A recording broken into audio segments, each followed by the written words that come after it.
The following program with Alex Mandossian and guest Brandon Steiner was originally broadcast in the VIP app live.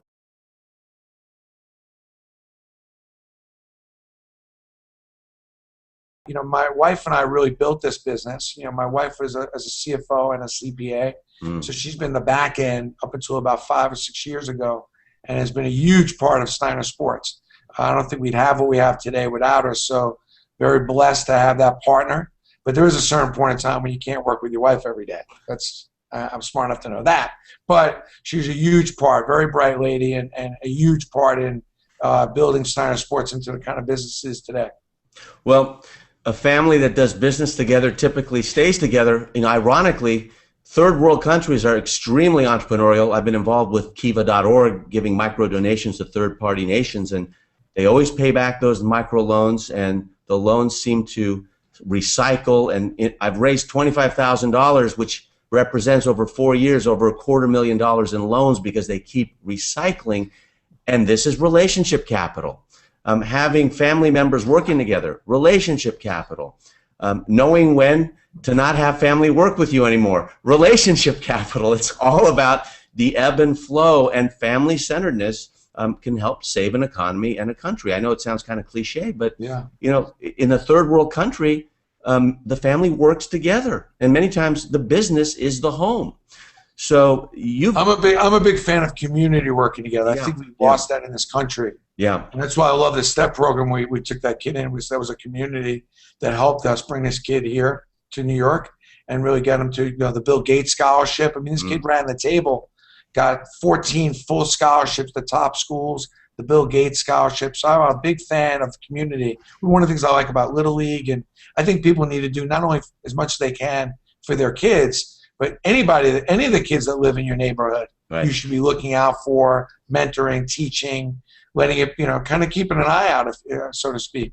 So, you know, I'm a big, like, it's not who you know, and it's not what you know, but it's what you know about who. And that's one of my favorite lines in the book, which is, you know, at the end of the day, you know the people that are most important to you. And the question is, how much do you really know about them? At the beginning, Alex, you said, you know, the quality of your life is based on the quality of your relationships. And I would say, if that's true, those relationships are based on probably trust and communication. And my question is, how much do you really know about your relationships? How deep do you really go? And it's not who you know, it's not what you know, but what you know about who. And trust and communication is critical, and all communication is not equal. And that's the hard part of the equation. Let's assuming we all understand trust, the importance of it, and there's no really gray area there, but communication is gray. And it's not all equal, and it's complicated these days to get out great communication to the people that you care about the most. And it takes a big effort to keep growing and learning how to communicate. Just as I'm doing now, I mean, there's nobody more important than my fans, my customers of Steiner. And this is the first time I'm getting on a program like this to be able to talk with them and see if I can help them and share some of the things we're doing at Steiner and some of my business philosophies. And it's something I probably should have done 5 years ago. And so it's another learning lesson for me, you know, to make sure I'm reaching out to the people that matter the most to me on the communication level. I know they trust Steiner because our brand, our name has an impeccable reputation, and I'm grateful to have that. But I would question a little bit of our communication with Steiner and reaching out to our customers. And there's a good step in improving on that. So here you go. Here you go. I would ask the people listening, is like, what are you doing to improve your communication and to kind of keep up to date on it, to make sure that the quality of your communication is the best, so that the quality of your life is the best. Many people watching right now are salespeople. Many people are in the clerical field, and they got to get out into the marketing field. And what keeps them back, what prevents them from moving forward, the roadblock, the stumbling block, is that first call. Not two phones like you guys, but the first call. And I'm going to ask you what you do to make that first call, because you're ready, fire, aim. Actually, you're fire, aim, ready. So let's show some pictures and then go straight to that question, because I want to hear how you do it, what goes on in your mind. Here's Go a for picture of Eli Manning and Cruz, and I showed a picture earlier of Jay-Z. It's a great story of Jay-Z. You know, I was sitting next to Jay-Z at some Yankee games. We shared our season tickets, and Jay-Z said, you know, if you ever need tickets, feel free to call me. I'm like, Jay, I don't need tickets. I can go buy tickets. I need to hang out with you. I need to spend the day with you on the day of a concert. So Jay-Z was nice enough to invite me, and we spent the day. And then consequently, because of that night I spent with him in the green room, and led me to potentially working on a deal with Jay-Z, of Jay-Z Steiner. But, if you don't ask and you're not forthright, and saying, hey, how am I supposed to understand you by sitting in a concert and just watching some music? I need to get into your fabric. That's the same thing with Derek Jeter in '96.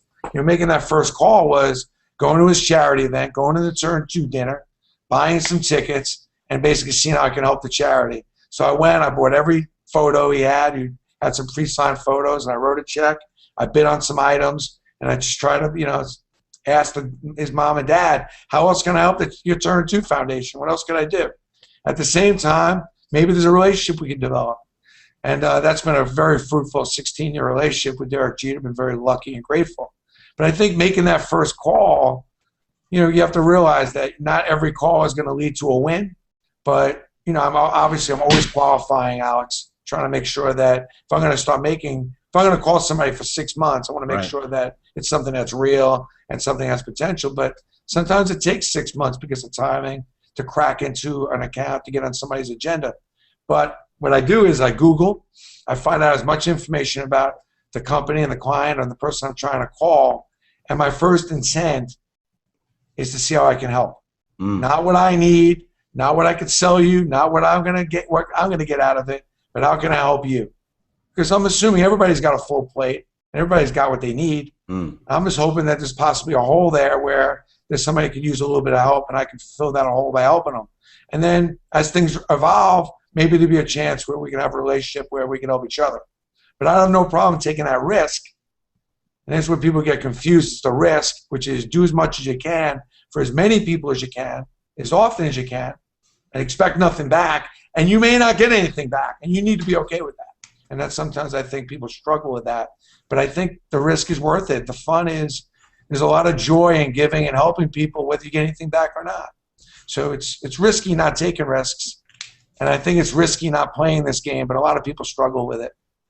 Well, before we get into the final comments, these are the 4 words that you hear from Brandon. How can I help? And you'll notice right here, that's a question mark.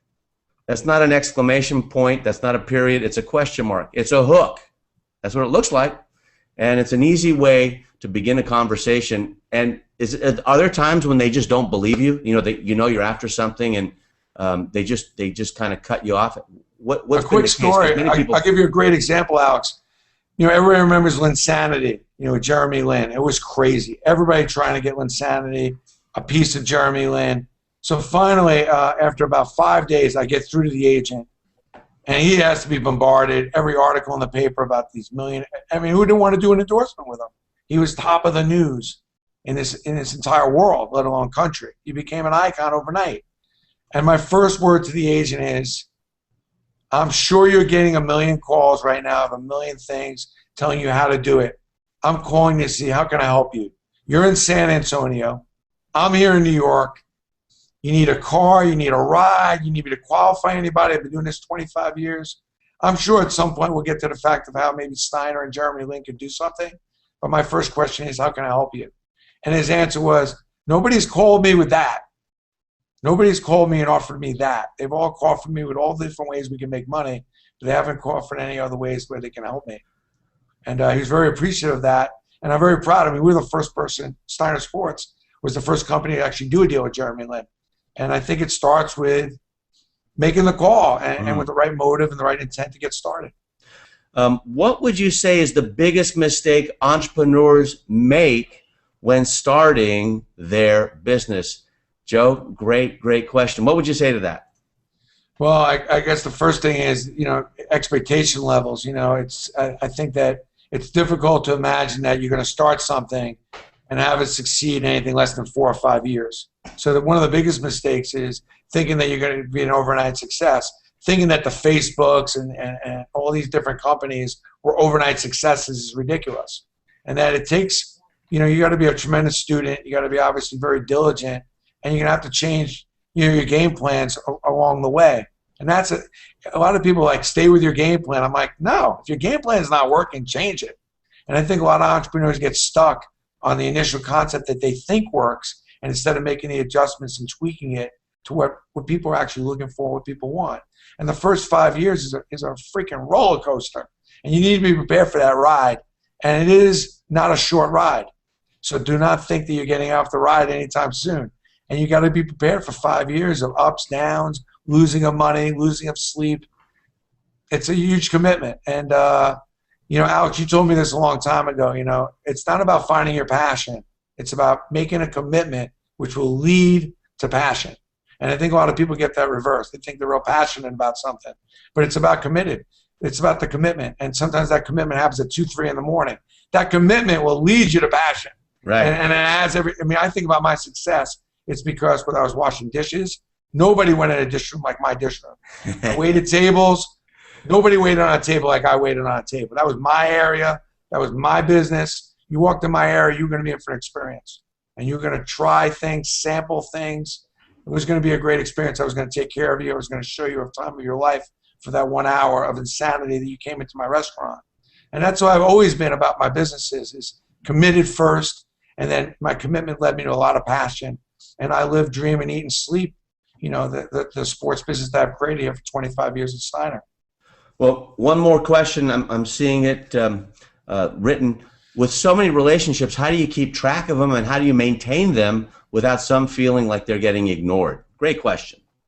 It is a great question, and it does take a big commitment. But in today's world, it's a lot easier. It used to be that you'd have to make the phone call, or certainly have to show up or handwrite a note. With emails, texting, mass emails, there's a lot of ways. I said earlier, all communication is not equal. And I think, first of all, I collect greeting cards. So I every day start my day off with at least 4 or 5 personal notes that have some relevance to some of the people that matter to me the most. Over the course of a week and month, that's 100, 150 potential communications that are on a personal level. When I'm on airplanes, I never waste that time. I always go in my deleted, I go in my sent box, in my address book, and I make sure I go through those thoroughly and make sure I haven't forgotten anybody. That's important, and making sure I'm communicating, reaching out. It's really just a time element, time management. You'd be surprised what you can do with your downtime. The last thing I would say is a lot of people dummy their lives down. And I'm a big sports fan. I'm a big fan of watching the game. But think about how many hours a week you're there watching the game. And it's funny, 2 days later, you can't remember the game. So I never sit there anymore and just watch a game. I'm always going through my address book.